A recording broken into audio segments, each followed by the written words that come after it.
to use castor oil for hair growth with rosemary oil. Mix 2 teaspoons of castor oil and 2 teaspoons of coconut oil in a bowl. Heat the container until they are blended. Then, add a few drops of rosemary essential oil to this blend. Now, massage your scalp and hair with this hot oil mixture for 5 to 10 minutes. This hot oil treatment allows nutrients to seep into the hair follicles and seals hair shine. Leave the oil on for another 15 minutes. Finally, use a mild shampoo to wash your hair. Follow this treatment every week for a few months for the desired results. How this hot oil treatment helps in hair growth. A study showed that rosemary oil helps treat androgenic alopecia, hormonal hair loss, and promotes effective hair growth.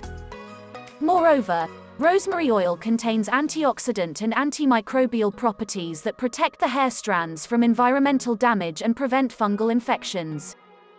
The oil may also increase hair count. Hope you did get some value out of our today's video. If you really did, hit subscribe button, press the bell icon in order to get regular updates from our channel.